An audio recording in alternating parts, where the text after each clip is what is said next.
ஐயப்பன் கோயில் வில்லேஜ் படியில் வசிக்கக்கூடிய 3 குடும்பங்கள் மாறி செல்ல தயாராகிறது மலையோர ஹைவேயின் வேலைகளுக்கு தடைக்கு காரணம். இடமும் வீடுகளும் கொடுக்கப்பட்டவர்கள் தான் இங்கிருந்து മാറാமல் തുടർவது. പണി ഇപ്പോൾ തടസ്സപ്പെട്ടിരിക്കുക.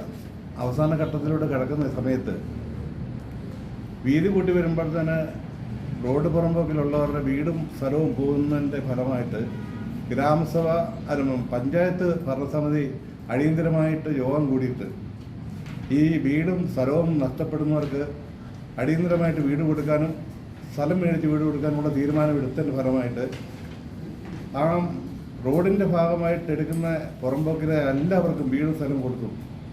ഏതാണ്ടോ എല്ലാവരുടെയും വീടും പണി പൂർത്തീകരിച്ചു. എന്നാലും ഈ റോഡ് തടസ്സപ്പെട്ട് ഇപ്പോൾ ആ റോഡ് പണി നടക്കണമെങ്കിൽ ഈ വീട് ഒഴിഞ്ഞു പോയാൽ മാത്രമേ റോഡിൻ്റെ പണി നടക്കുള്ളൂ. ഏതാണ്ട് ഈ കോടതി പോയ ഒരു കക്ഷി ഉണ്ടായിരുന്നത്, അതിനകത്ത് ആ കക്ഷിക്ക് 4 വീട് പഞ്ചായത്തിൻ്റെ പല പ്രാവശ്യമായിട്ട് മേടിച്ചിട്ടുള്ളതും ഒരു വീട് ഈ അടുത്ത കാലത്ത് വിൽക്കുകയും ലക്ഷങ്ങൾക്ക് വിൽക്കുകയും 2 വാഹനം മേടിച്ച വീടിൻ്റെ മുറ്റത്തുണ്ട്. ആ ഈ റോഡ് പുറമെ നിൽക്കുന്ന വീട് അവർ താമസിക്കുന്ന വീടല്ല, അവർ നിലവിൽ വാടകയ്ക്ക് കൊടുക്കുന്ന വീടാണ് പൊളിച്ചു മാറ്റേണ്ടത്. പിന്നെ 2 വീട് അതിൻ്റെ തൊട്ടടുത്തുള്ള 2 വീടിൻ്റെ എല്ലാ പണിയും പൂർത്തീകരിച്ചിരിക്കുകയാണ്. 3 ലക്ഷം സ്ഥലം മേടിച്ച് കഴിഞ്ഞാൽ 3,60,000 രൂപ ഇപ്പോൾ അവർ കൈപ്പറ്റിയിട്ടുണ്ട്.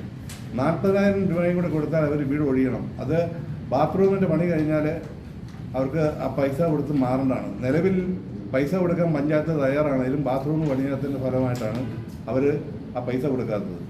അതുകൊണ്ട് പഞ്ചായത്ത് സെക്രട്ടറിയുടെ ഭാഗത്താണ് ഇപ്പോൾ വീട്ടിൽ വന്നിരിക്കുന്നത്. കാരണം ഈ KRFക്കാർ 7 ദിവസം അവധിക്ക് ഇത് ഒഴിയാൻ വേണ്ടി റിക്കാർഡ് കൊടുക്കുകയും 7 ദിവസം കഴിഞ്ഞ് 8ാമത്തെ ദിവസം ഇത് നടപടി സ്വീകരിക്കേണ്ട സെക്രട്ടറി ലീവ് എടുക്കുകയും പകരം HSക്ക് ചാർജ് കൊടുക്കുകയും ചെയ്തു.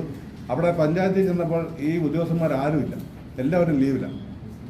അത് കഴിഞ്ഞ് ഈ KRFക്കാർ ഒഴിയാൻ വേണ്ടി കത്ത് കൊടുത്തതിൻ്റെ അന്ന് അവർക്ക് ഓണർഷിപ്പ് കൊടുത്തിട്ടുണ്ട്.